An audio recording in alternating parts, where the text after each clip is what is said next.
Assalamualaikum warahmatullahi wabarakatuh. Salam, Om Swastiastu, Namo Buddhaya, salam sejahtera, salam bajikan bagi kita semua. Selamat pagi. Hari ini akan ada satu penambahan materi dalam bidang keamanan sistem informasi. Oke, saya lanjutkan. Jadi untuk sesi ketujuh ini adalah pembahasan mengenai em, keamanan sistem informasi. Beberapa hal materi sebelumnya sudah kita bahas di materi sebelumnya. Ini akan penguatan dengan beberapa materi baru, khususnya pada sub keamanan sistem informasi.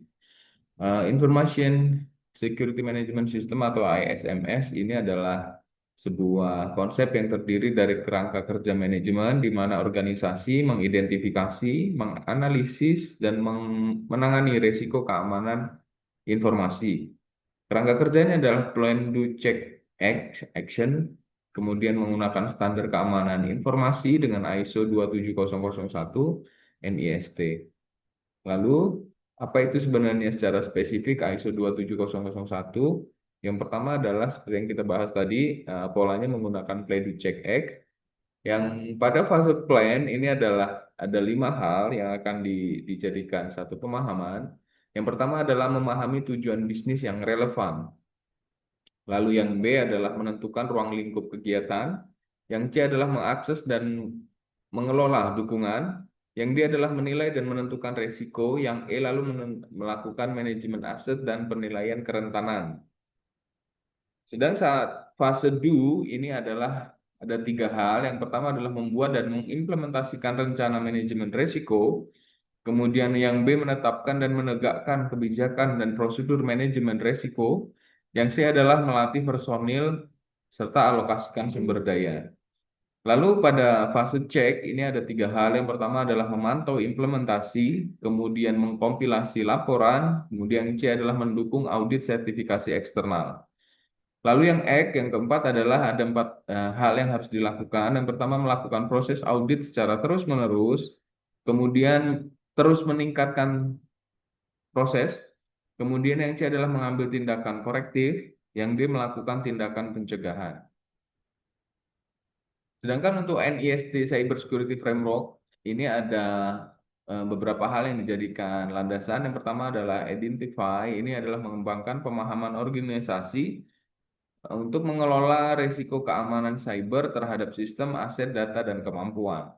Lalu ada protect, yaitu mengembangkan dan menerapkan perlindungan yang tepat pada tepat tepat untuk memastikan penyampaian layanan infrastruktur penting.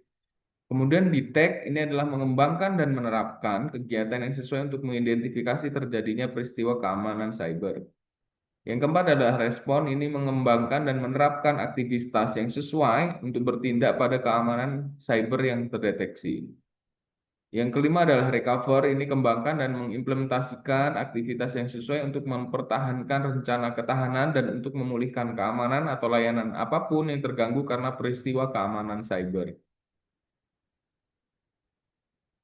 Untuk bagian keduanya, ini ada fungsi dan kategori luaran atau core function dan outcome categories.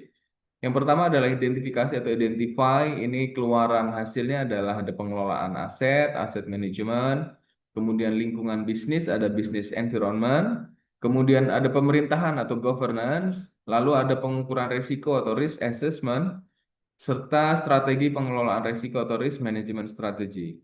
Yang kedua adalah perlindungan atau protect. Di sini ada 4 hal. Pertama adalah identifikasi pengelolaan dan pengendalian hak akses atau identify, management and access control. Kemudian ada proses dan prosedur pengendalian informasi atau information, protection process and procedures. Lalu ada perawatan atau maintenance. Kemudian ada perlindungan teknologi atau protective technology. Yang ketiga adalah deteksi atau detect. Ini adalah anomali dan musibah. Ini melihat dari sudut pandang anomalies and event. Kemudian yang kedua adalah proses pemantauan keamanan berkelanjutan dan deteksi atau security continuous monitoring detection processes.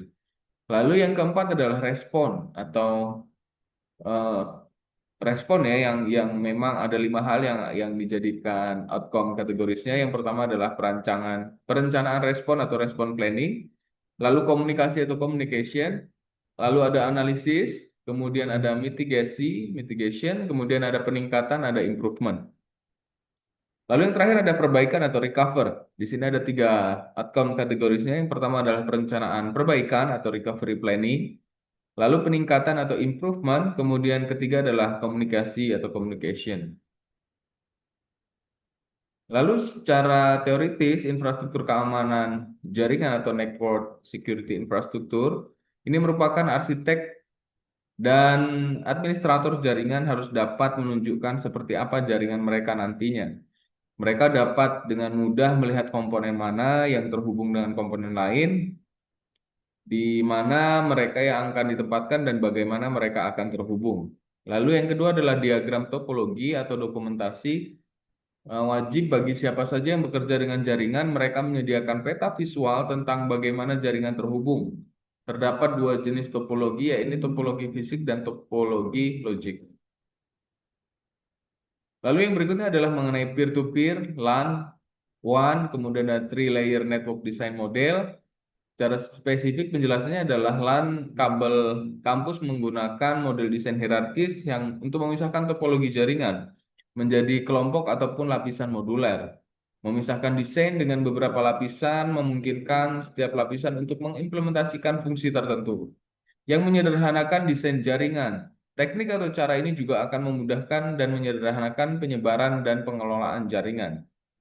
Lalu LAN kabel kampus memungkinkan komunikasi antar perangkat di gedung dan sekelompok gedung, serta interkoneksi ke WAN dan internet sebagai inti jaringan.